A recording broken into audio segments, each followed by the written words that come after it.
If you want to get rid of all the ads, just choose the David McWilliams Plus option on Apple Podcasts, and you'll hear us without any clutter or noise or ads. Lovely, John. Beautiful. To understand the economy, you have to understand human nature. This podcast is powered by Acast. How are you doing there? It is podcast time. We're going to devote this podcast to Britain. Great Britain, GB, the United Kingdom. The mainland. The fucking mainland, I know. Well, you're just back from the mainland, off the mailboat. I was off the mailboat. I was in mainland. I was in London, John, for the last 4 days. I am very taken by the buses in London. I spent an inordinate amount of time in the 73 bus from Stoke Newington into the city, into Oxford Street. Yeah. And up in Old Stokey. I was up in Old Stokey. I'm personally in terms with Angel and Farringdon and all that neck of the woods. And What's in the buses, man? Were they not in strike? Buses, no, when they're not in strike, they're great. When they're on strike, they're awful. But they're really, the whole thing worked. Loads that came every 2 or 3 minutes. I was like a kid. I was up in the front. I was up the front, the top. Pretending you were steering. Yeah, exactly. At the top. But I want to talk to you about the UK, a country that has definitely lost its way. And then this morning, where was I? Up in NI. Oh, so right. I've been in the richest part of the UK. I was in Piccadilly at Peter Frankovan's book launch. Oh, this week. Very good. So the richest part of the UK, around the Ritz Piccadilly, a lovely shop, a book shop thing called Hatchards or something. Right. Really, really swanky. Lovely. You can tell by the book covers that these are particularly educated and erudite people. And then, of course, this morning I was up in NI. Right. I was up in Belfast. The opposite. Right? The opposite. So I'm going to talk a little bit about the North later on, but it's England and it's Britain. It's amazing. Like you get the feeling, not when you are in, let's say, Piccadilly, the centre of London, the imperial capital of an empire. Yeah. Right? But what it does feel like is it feels like a city that's too big for the country. Do you know that way? Right. It's like it was a city built for an empire. And now the empire's gone. It's completely short. It's a bit like if you ever go to Vienna. Vienna is too big for Austria. It's like a fellow with a big head. Yeah. Right?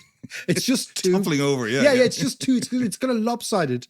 And London, the amazing thing is, it just feels too big for the country, because it is... When was the last time you were there? I go every couple of months, but this time I was going with a sharpened eye, John. Right. The sharpened eye in order to do the podcast. But it was great. And of course, we've all mates there, all that sort of stuff. But what you do get the sense of a country that, yes, Brexit has been part of it, but it's more a 4-decade-long mismanagement of a place where the inequalities, the regional, the social, the opportunistic inequalities that are so evident between the North and South, for example, right?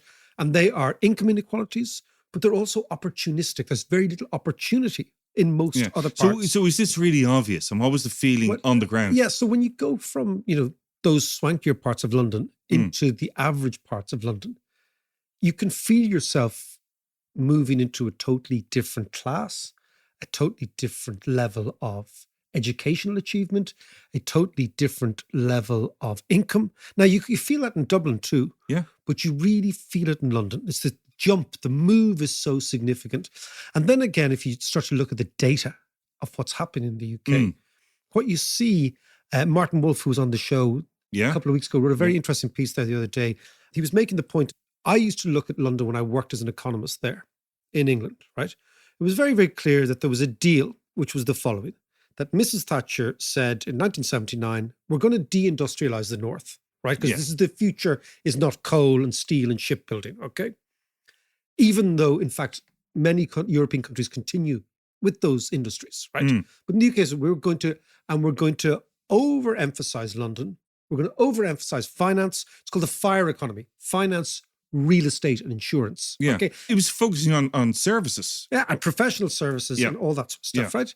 And what we're going to do is we're going to create an engine of growth in London. And with that engine of growth, this is the strategy. Yeah. We're going to suck in lots of capital. We're going to suck in lots of people. We're going to create a very dynamic services sector. And that is going to generate lots of taxes. And with those taxes, then we can pay for the leveling up right? Yeah. But what you get the impression is it's leveling down now, Yeah. right? And the reason is the following. So that But worked for a while. this was from Thatcher from 1979 onwards. Through the 80s into the 90s, And it was they also had the funding of the North Sea oil. which they blew on BMWs, right? Which is an amazing thing about England, right? Okay, if you think about right, On North German Sea- cars. right? No, they blew it on German cars. You think about what did the Norwegians do? The Norwegians got North Sea oil, and they said, "We're going to put this into a sovereign wealth fund Under the for mattress." future generations under the mattress." Yeah. And the Brits said, "You know, what we'll do is we'll give it all away in tax cuts, so you can buy BMWs," which is what they did. Yeah. They bought BMWs in council houses. Yeah. So they sold little bits of England back to themselves using That's the right, North Sea yes, oil. yeah, I remember it well, That's yeah. exactly what happened, right? So now you have the situation that model at least made some sort of national sense. That London, for all its sort of, how you describe it, for all its sort of awkwardness as being this huge city, was at least generating the tax income, which was then going to service the regions Yeah. and the other countries. And then, of course, Tony Blair went one better and he brought in the regional assemblies, so the Scottish Parliament, the Welsh Parliament, Northern Irish Parliament, which we'll talk about in a second. So we're going to give them a certain amount of autonomy, Yeah. but the engine of tax revenue is going to come from London. That's all predicated on this extraordinarily misdiagnosed concept in economics called productivity.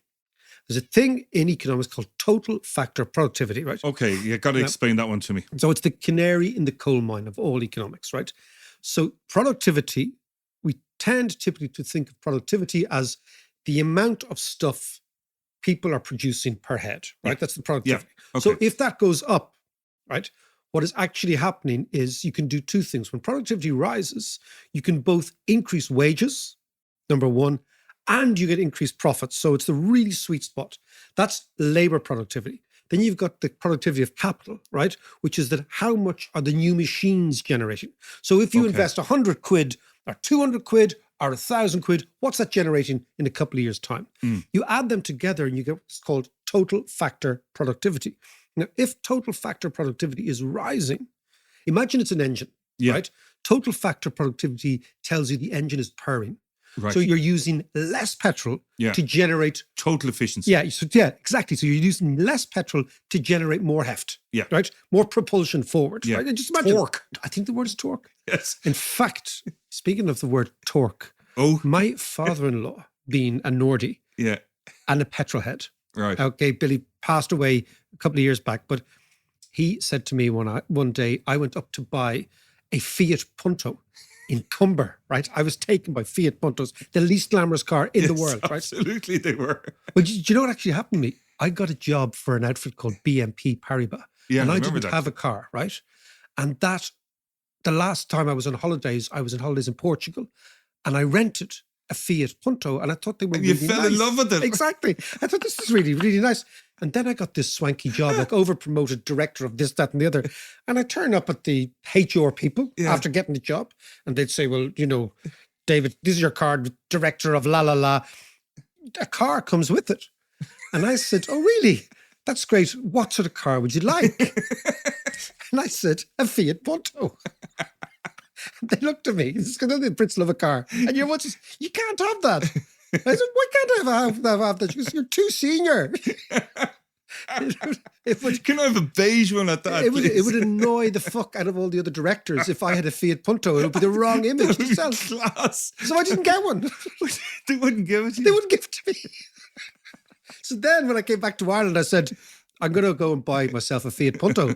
And then, of course, Billy said to me, you better buy it off from the north because they're cheaper. Right? Yeah. And then you pay the They're difference. from some scrappy. Yeah. And you pay the difference. But of course, he was into cars, right? Right. And he did mention to me there's a bar in Cumber. Cumber is a little town in North County Down that I know well. Yeah. Okay.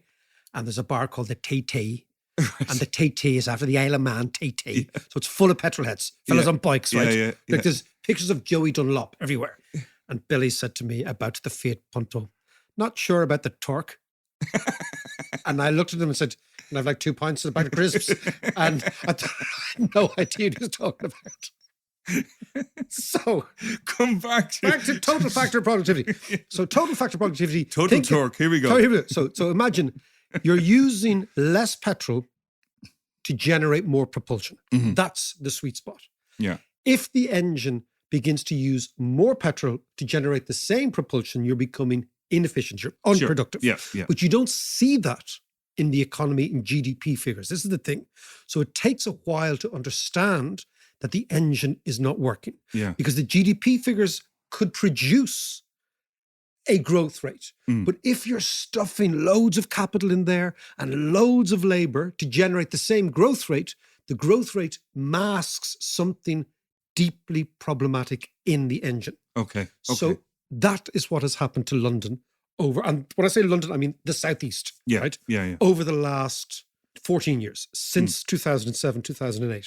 Since the crash. Since the crash, total factor productivity in the UK has fallen, but much worse for the UK, total factor productivity in London has fallen. Okay, are there any figures that you can explain this with? So between 1997, when you and I were knocking London, 2007, average annual productivity in London was 3.1%. That's very, very high. Okay. That has fallen since 2007, 2008 to now to 0.02, so almost nothing. Wow. So when that happens, it means you're stuffing more people, in this case immigration, right, and more capital into an engine that is producing less.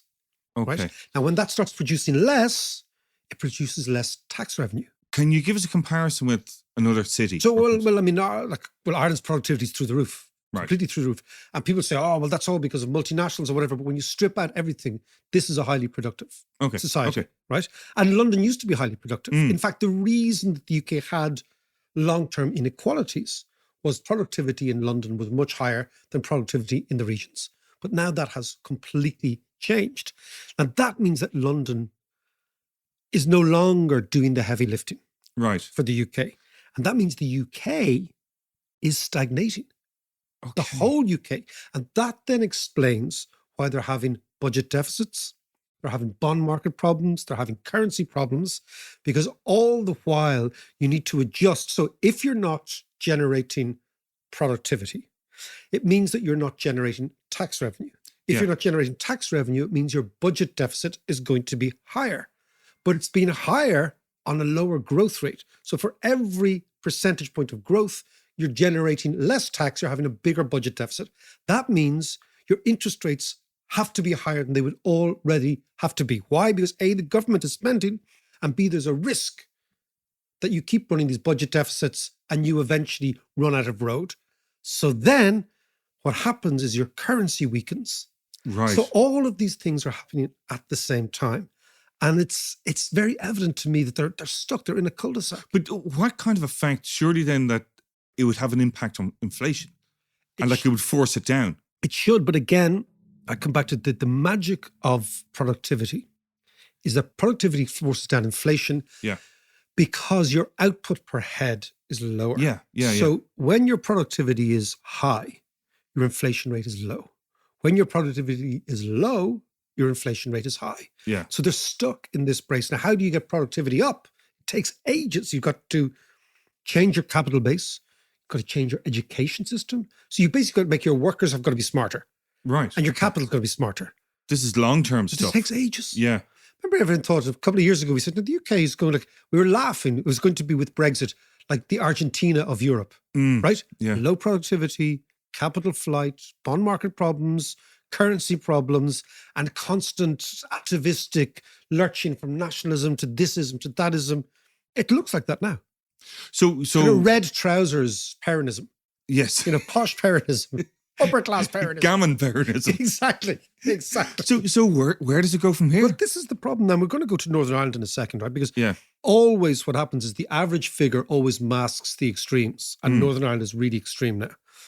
But it means that the UK it needs to come up with a national plan, which is something that they ideologically, the Tories are very much against any of these big, what Americans call blue sky thinking. Like, what are we going to do? What is our USP? What do we do that's better than everybody else? Now, during Brexit, there was all this levelling up and we're going to bring manufacturing back. But manufacturing is really hard.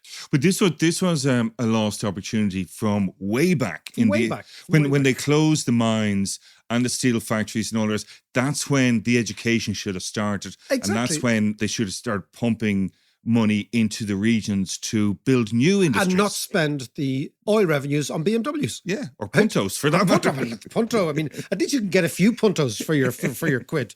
Anyway, so the Tories don't like talking about big plans because they are, by definition, small government people. And they believe, look, the market will figure the whole thing out. So they're ideologically, they're in that Edmund Burke idea that we conserve tradition, but we don't build big radical ideas, right? That's their notion. Yeah. Although I think Brexit was pretty feckin' radical. Well, okay, yeah, and most absolutely. Tories, subscribe to that. Yeah. Even if they only did it half-heartedly, that was part of their gig.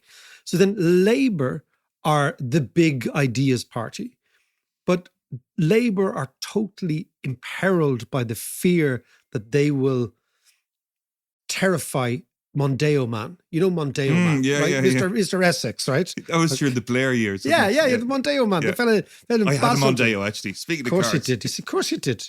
A Mondeo estate at that, which was fantastic. That's because you have loads of kids. It was my favourite. That's because you have loads of kids. But if you had a Mondeo, you were out in Dagenham. Yeah. All right, darling.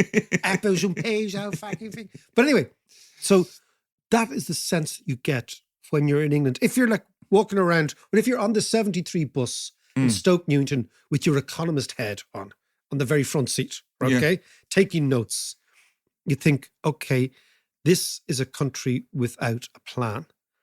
And whether you like it or not, a plan is always better than no plan, no matter what you do in life. Yeah. A plan, even if the plan is wrong, it's better than no plan. It's a direction of some sort. It's just some sense of getting from A to B. Yeah. And what you get the impression in the UK is there's no plan. The Tories don't want a plan because Brexit was their last plan. It's kind of gone a bit wrong and they can't come up with something new. And so they've gone back to kind of Thatcherism, like cutting taxes and streamlining bureaucracy and all this stuff that makes no sense, right? And Labour are afraid to have a plan because they will be labelled by Mondeo Man, big government, and big government means big taxes and big spending. Yeah. But the problem is now, because productivity has fallen, they're going to have big taxes and big spending anyway.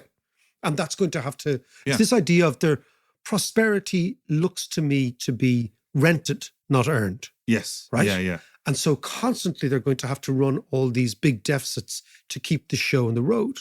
And what they need to do is they need to try and get the north of England moving, try and get Scotland moving, try and get Wales moving. How? But they could do what we did. They could play the tax game really simply, but they're pushing up corporation tax. Yeah, but that's a very good point. I don't understand why. You're absolutely right, because they're not beholden to anyone. They're not. This is the whole Brexit thing that they're, with one leap, we are free, right? Yes. Yeah. And now they're raising corporation tax, not reducing it, right? Now, the reason I think they could do this, well, it's different. See, Ireland was able to cut corporation tax because we had no corporations. Right. Yes. So there was no ideology here, right? So, there's a natural ideology that if you cut the taxes on capital, then you're by definition imperiling labor. And you are doing that. And I want to talk to there's a guy called Gabriel Zuckman. I want to talk to a French economist who's very good in this. We'll talk to him in a couple of weeks' time. I'm just trying to get a time that's right because he's very brilliant on all this sort of stuff. Okay. But in the UK, because of the old school ideology, they were always hemmed into, they couldn't reduce corporation tax because that would just simply give capitalists money. So Labour would never do that, right? Okay. And the Tories, on the other hand, were much more enamored with the idea of reducing income tax to create the former working class Labour voters and turn them, like Mondeo Man, into Tories, which they did. Yes. Right? Now, so they're kind of hemmed in that way. The other thing is they have to invest long-term in education. I'm going to talk about this when we're going to look at Northern Ireland, right? Because Northern Ireland is very much part of the United Kingdom. Okay, well, let's talk about Northern Ireland. But let's have a little break first, Let's shall have we? a break. Have a break from Northern Ireland before we talk about it. Okay.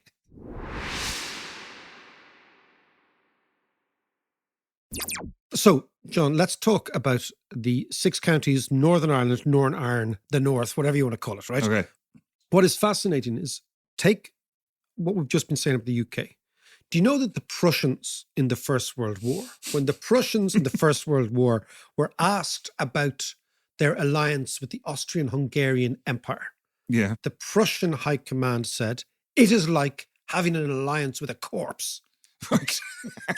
Okay. Okay? Because the Austrians were like yesterday's empire. Yeah. And the Prussians thought that they were basically tied to a corpse. Right. So they were. So this is the same for Northern Ireland. This is the same for Northern Ireland being tied to Britain. Britain's a corpse now. It needs to be resuscitated. Yeah. And what you're finding is Northern Ireland, all these things we've been saying about Britain, right, are being exposed in the most atavistic way in Northern Ireland, right? I was up there today doing an event in the Odyssey Arena in Belfast, right? Right. Nice. But I've been looking at figures from Northern Ireland, right? And the fascinating thing is that Ireland is like almost like an economic laboratory. right. So you have two jurisdictions, like you've more or less the same people, although they wouldn't say so, but we're genetically more or less the same people, yeah, right? Yeah. Live on the same island, Yeah. with the same natural resources. And they intermarry the odd time. Every now and then we intermarry, and that really confuses everybody. Exactly. We're the outlier. Exactly. But if you come back to the idea that same country, same island, both capitalist countries, Yeah. both up until very recently members of the European Union, right? So you have an extraordinary similarity, except there's two jurisdictions, two legal entities, right? And you have 100 years of data. So the Northern Ireland's 100 years old this year. So you've got this compare and contrast idea. But I was looking at, and this is the most phenomenal thing, and I've always felt this when I got to the North. It was a feeling I had about deprivation. If you walk around, particularly around East Belfast, Yeah. which is the part of the North I know reasonably well. And then I was looking at life expectancy, but healthy life expectancy. So for the 20% of the most deprived areas in Northern Ireland, the healthy life expectancy is 52 years. Now that means that they can expect to be healthy for only 52 years. Right. And after that, they are unhealthy, these people, Right. right? That's very young. It's the same as Sierra Leone. Right. The same. So the equivalent figure for India is 60. Right. Okay. So the most deprived areas have the same life expectancy in terms of health as people in Sierra Leone, which is one of the poorest countries in the world. Now let's digest that. You look at the similar figures for Ireland. You take the average. In Northern Ireland, the average person can only expect to be healthy, the average person, Yeah. for 61 years. In the Republic, it's 70 years, it's 69.7. So people in the Republic are about a decade healthier than people in Northern Ireland. This is just up the road, Yeah. right? And This is an amazing statistic. And when did this change? Because it This wasn't has always like changed- that. No, it wasn't. This is just, it's the North has got progressively more sick, Yeah.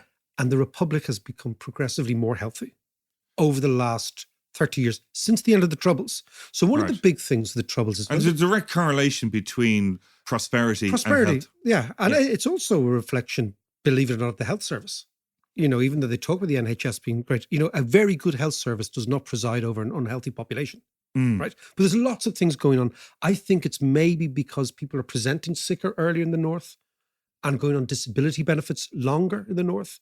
But Right. if you look, for example, at education, right? The levels of education here are much higher. So people between the age of 25 and 34 in Ireland, in the Republic, 55% have got university degrees, as opposed to 41% in the North, right? Low levels of education. When you look at people leaving school, in general, 20% of people in the North are described as having low levels of education, which means they leave school early. That's like after the GCSEs. 7% here. It's it's 3 times more up there, right? And also 1/3 of people in the North are what economists call economically inactive, which means sitting on your hole, right? That's the, Yeah. right? They're sitting doing nothing. Right. These are amazing statistics. The Netflix generation. Well, yeah. And it means that they're neither in education, nor in training, nor have a job. Right. So they're just kind of floating around. And of course, we know that, you know, obviously the Southern economy is like 9 times bigger than the Northern economy. Yeah. We know all that. We've talked about it before. But when you drill down into the numbers, what you see is a society that is at the lower end, poverty end, incredibly poor. incredibly unhealthy, and incredibly uneducated. And then even on the average, it's not doing well. And that compared to like the poorer parts of England, the up north and It's very similar. It's worse but similar. right. Yes. It's worse but similar. But Whereas this the poorest parts of the Republic are what we call the border regions. So basically Donegal, Cavan, Monaghan, Leitrim, right? Yeah. They were totally different, much, much higher in terms of health expectancy, much higher in terms of income, of course, much higher in terms of education. It's incredible. Much, much higher. Incredible. Yeah, it is. So what it means is that Northern Ireland is going backwards in a country that's going backwards. Mm. So Northern Ireland in the past was going backwards in a country that was going forwards. So you could say, well, at least they're going to get money from the UK. Mm. And of course, what this completely corrodes the political firmament. But what fascinates me is that the comparison between the South and the North now, it's a bit like East and West Germany or North and South Korea. The same Yes. people, different systems. We didn't have the different system. We have the same system. That's the thing is both the South and the North are capitalist countries. Yeah. At least in North Korea, they say, well, we're a communist country and the South is a capitalist country. But, so what you're finding here is that all the evidence is pointing to the northeast of the island is on a totally different trajectory to the rest. And there is no growth engine in the UK which is going to minimize this. So it looks to me like this is a long-term trajectory. But Sunak, rightly or wrongly, is handing them the opportunity to get out of this because they're going to have 1 foot in the EU, 1 foot in the UK. Exactly. So the opportunity is you become the middleman of the world, which Yeah. is amazing for them, right? They can also piggyback on the IDA. There's a lot of goodwill towards them, all that sort of stuff. But even before we answer that, if you just go back to so you've got these two systems and then you've got the 100 years of data, 100 years to look at this experiment, right? You're right. Okay. Yeah. Yeah. And what you see is that Northern Ireland at the beginning was by far the richest, by far the most industrial. If you look at even Belfast was a bigger city than Dublin and it was growing faster, Yeah. right?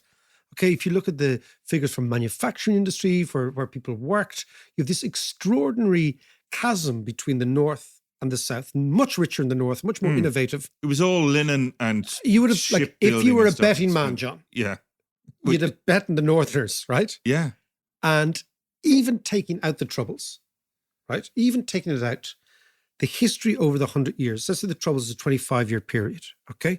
The history over the 100 years has been suggesting that one part of the country is stagnating and going backwards, and the other part of the country is growing. Mm. So what you've got to say is, why is this? And it's got to do with lots of things, but one is the disposition of the political class Yeah. Yeah. in general. And that comes back to your point about Sunak. So he's saying to the unionists, here, This is your way out. here's your way out. We've renegotiated the protocol. The Europeans, which is in parenthesis, the Dublin government, in effect, have sort of compromised and said, yeah, okay, that's fine. We can do this. We're not going for the hardest interpretation of what you wanted. Yeah. And what's happening? The unions are saying, Yeah. no, Never. never. No. So it doesn't matter that their people are dying younger. Who cares that their kids are leaving school younger? Who cares that more of them are on disability benefit? Who cares that their income is profoundly and considerably lower than their cousins in the South, as long as the flag on the boarded up leisure centre is red, white and blue? That's what they care about. Pure ideology. It's a culture war. Yeah. Like it's a culture war in the way in which you've never seen a culture war, or you rarely see a culture war, right? But all the while, the people are suffering, and the people in the most deprived areas are suffering most. And what you see again is that is gradually changing its complexion.